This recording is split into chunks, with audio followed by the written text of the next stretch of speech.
In my quest to not fix televisions, I have an LG 42LB5D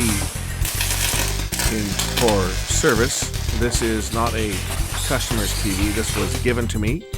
So I really have very little interest in getting this set running, because something like this I'm going to just have to turn around and give away should I be able to get it going, which is a slim possibility, but let's take a look at it. This time I've got an LG 46-inch TV in. This one here is mine. It was given to me.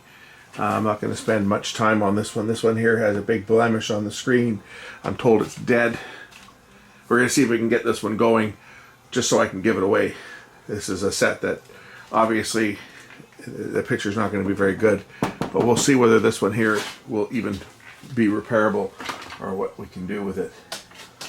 We'll try the remote first and see if it'll turn on. I see nothing. The remote is indeed sending out a signal, as you can see. And the TV is not responding. So we may have a power supply problem on this one. Might be able to get this one running. And then I can just turn around and give it away, because I couldn't even get 20 bucks for a TV with a scratch screen. Depending on how bad that affects it, that might just be the anti-reflective coating, and the picture might be fine behind there. But let's pull this one apart, see if I can get this one running. So all the screws off the back, it should lift off. I haven't missed any. Might be a few more here that I got to take out. In here.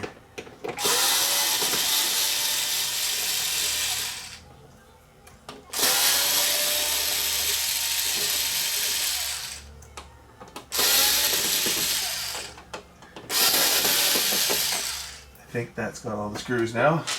Should be able to pull the back off the set and see if we're looking at a power supply issue, which it might very well be, because it's completely dead. It's an attempt to even turn on.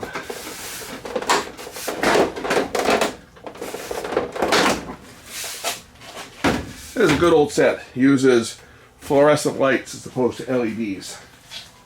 So we know that the lights themselves probably are not the issue on this one. The issue on this one, of course, is going to be bad caps in the power supply. So let's rip that board out, change out the caps that are bad, and see if this TV will turn on. And then I can turn around and see how, well, first of all, see how the picture looks on it. It may be a TV that I can donate to Value Village or just put up on Facebook Marketplace, which is where I got it from. I got it for free. And I can just put it up for free, and I will make my money from the thousands of people that are going to watch this. Yeah, right. Sure I will. But no, seriously. That's where I'll make my money on this one. I certainly won't be making any money on the repair, because it's going to be a giveaway set. If the screen wasn't damaged like that, I might be able to sell it for 20 bucks. if I'm lucky. But with a damaged screen like that, a set like this is something that really could only be given away. Which these are nice though, because these sets have VGA input as well as all of your analog inputs, which the newer TVs don't have. So that's one of the nice things about these older sets, is they had a lot of inputs that the newer sets just eliminated. So that was an advantage to some of the older sets, is that you had a lot of analog inputs. So you could use it as a computer display or with component inputs. And it still has 3 HDMI and it's full 1080, so the picture would have been good before that screen got scratched. I'll just remove the screws and remove the board. That way I can service this on the bench. Do the plugs, of course.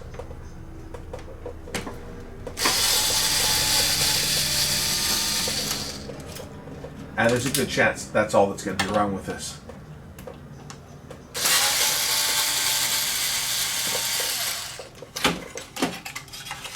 Board lifts out just like that. So I'm going to change out the ones that are obviously bad. Any of the ones that are bulged, like these ones here. These ones will get changed out. And we'll see if the set starts up. I'm going to use a bunch of used caps. Somebody will probably squawk about that, but you know what? I don't care. Because it's going to be a set that is just given away when I'm done with it. I'm certainly not going to be able to sell this set. with the screen and the condition it's in. So I just want to see if I can get it to run and see how it looks.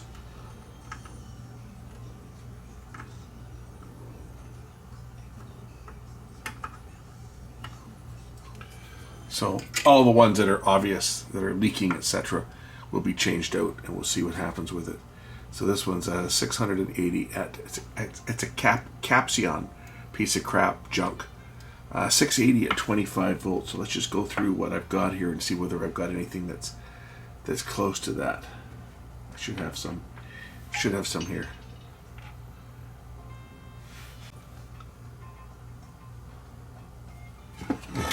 It's a little bit higher value, but that should be okay.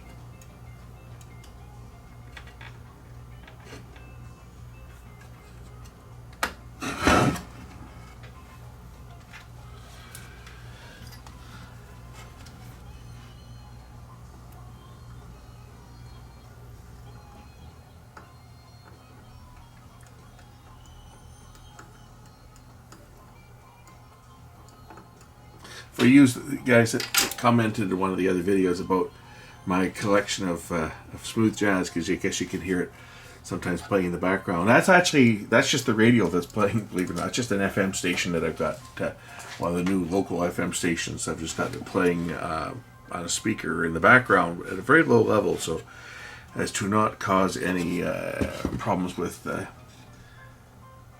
copyright. It shouldn't anyway, because the level's low.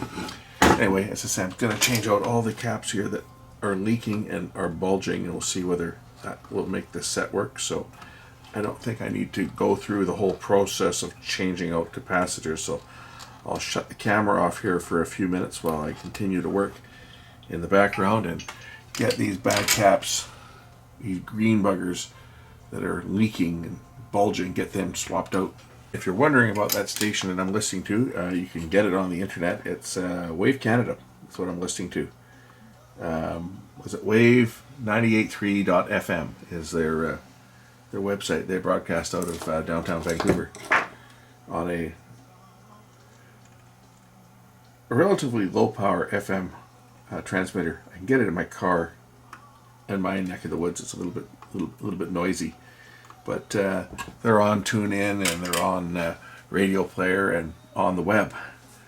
So if you want to tune them in and take a listen, they play quite the variety of music. And say they're a new station. They just went on the air about 6 months ago. So that's two. I've got a couple more over here. I'm going to be swapping out. So you can look at the values of these ones. But I should have them. It looks like there's 1, 2, 3, 4. It looks like there's 5 more of these green buggers that are all puffy and causing problems. So if we look at the bad caps, like this is the 680 at 25 volts. So 680 at 25 volts should be about 0.1, between 0.08 and 0.12. And if we look at this one here, we're seeing it's like 4.1. So these are all bad. And like I say, I'm going to have to fix this meter pretty quick here too. The probe is ready to break off, so I'll have to fix that. But these are all bad, so I'm just swapping out the ones that are measuring high.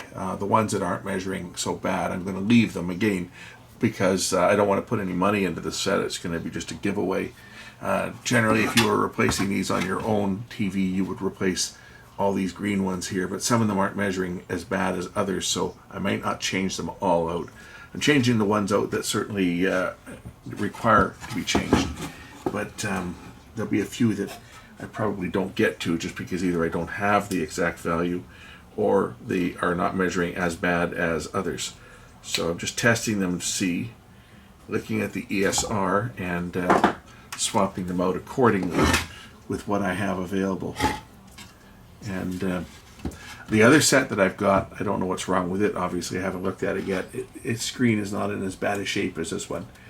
And if it's a set that I think that I could sell and get 25 bucks for, then I might put some parts into it where I'm going to actually spend some money.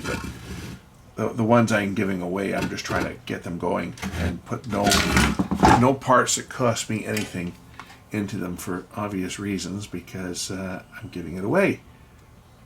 I know I just generated a thumbs down from someone, but that's too bad. Someone will say, I'll never let you fix my TV. And I would say, thank you. I don't want to fix your TV.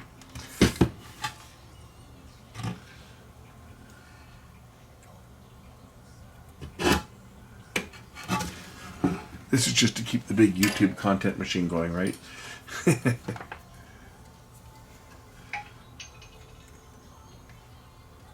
Because I got nothing else really better to do today than sit out here in the shop and work on stuff.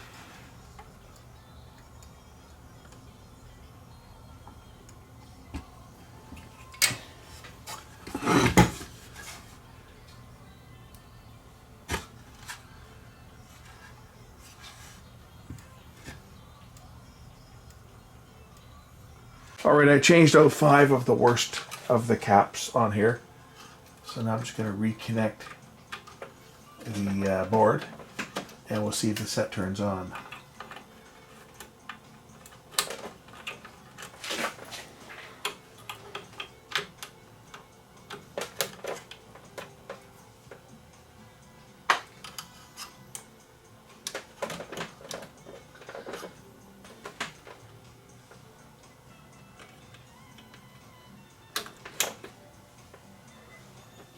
Wish me luck. Let's see if it works.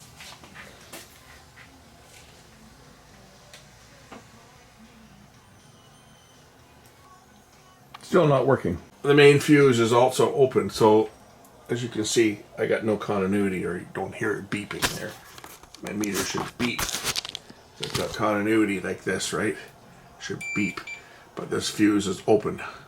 So that's a good chance that there's something more catastrophic that's failed on this power supply, and one of the MOSFETs perhaps, or something else that's failed, or it could have just been a bad fuse. I'm just going to short the fuse and I'll plug it into the dim bulb and see if it lights up bright, and see if there's a short on the power supply itself. Because if it's something in the power supply, if it's one of these, if it's one of the chopper transistors here that's gone bad, then I probably won't even continue on this set, just because it's at the point now where it's a giveaway set, so the screen's damaged, so it's at that point now where it's basically walk away from the set. But let's plug it into the dim bulb and see what happens. Okay, I'm plugged into the dim bulb. Let's try turning the TV on and see if the light lights up. Okay, so that indicates that we have a problem, Houston. The standby is not working, but we have a problem in the main power supply. And that's why the fuse is blown. And it's just going to sit there and tick-tock, tick-tock. If I had put a fuse in and plugged it directly into power, it would have popped the fuse right away. So we have a short somewhere in the main power supply. One of the MOSFETs for sure is bad. So that's where we stand on this one. So as we sit now, either a couple things. Could be bad MOSFETs. I'll check them and see if there's any shorted MOSFETs on here. Or it could be just that my dim bulb didn't have enough inrush current to start the power supply. So we'll look to see if any of the MOSFETs are shorted, which they don't appear to be. They don't appear to be shorted.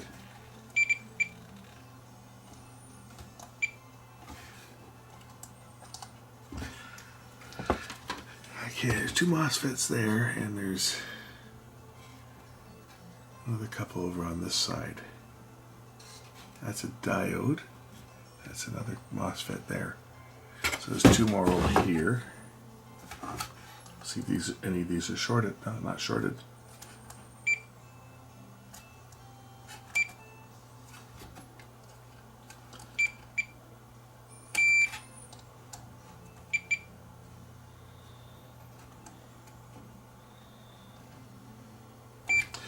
So they're not shorted. So I was checking the diodes to see if there's any diodes that are shorted. The MOSFETs aren't shorted. It may be that the fuse just popped for whatever reason, and I mean, it could have been a power surge that killed the fuse. I mean that's why it popped, and it may have been running until the fuse blew, and then of course all those caps are all bulging. But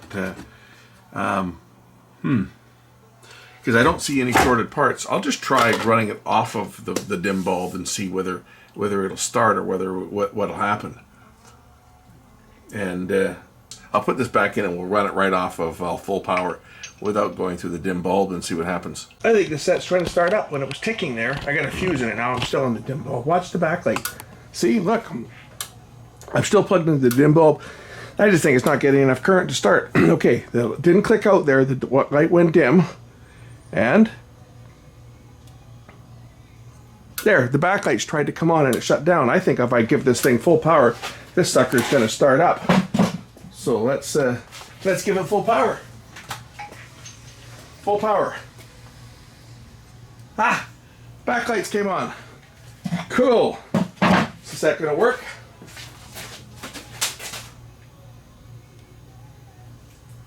All right, let's try turning the set on now and see whether anything works.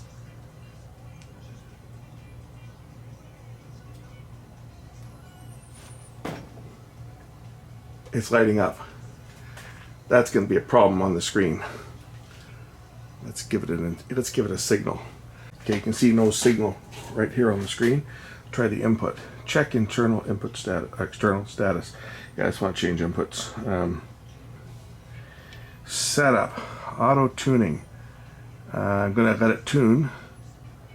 And I just got it hooked up to my house cable. But it looks like we're going to get something on this set. We'll see how bad it looks with that bright mark there where someone's damaged the screen. But let me just search through here and we'll get a picture and then I can give this thing away. So I changed out about 5 caps that were showing signs of bulging, and the fuse was blown for whatever reason. Probably totally unrelated to the capacitor issue. I can't see the caps blowing a 6.3 amp fuse, but that's why when I first tried to start it up, the dim bulb was flashing going to full brightness. That's limiting the power that the set was able to draw to about a little under an amp. 800 milliamps or so is all you'll get through a 100 watt bulb.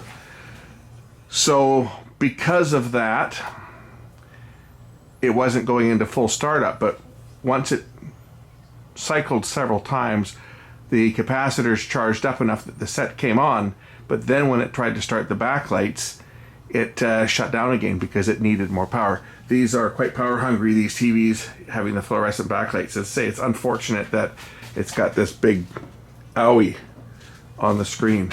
That's the polarizing filter that's on the front there. But it looks like the set's gonna work. Okay, so there it is. It's working. This is just a standard definition feed that I'm giving it. Try gain odor defense. But as you can see, that big white mark in the middle of the screen there is going to certainly discourage anybody from wanting to watch this TV because it's doesn't look good. Hey, listen. Might do okay for a camera monitor though. Anyway, it's working. So that's what goes wrong with these ones. Filter caps go bad on the power supply. Quite a common problem for the TVs from that era. And that's really about the only thing that ever goes wrong with these sets is the power supplies fail. These fluorescent lit TVs really were very reliable and they just hardly ever went bad. To say it's unfortunate that this one's got that owie there on the screen. Otherwise it would be a watchable TV, but as it sits now, it's a giveaway set, and even at that, it might be okay for video games. Gamers might not even like it. Maybe a black magic marker or something to block out that white might make it look acceptable. Anyway, thanks for watching. We'll catch you in the next one. Bye.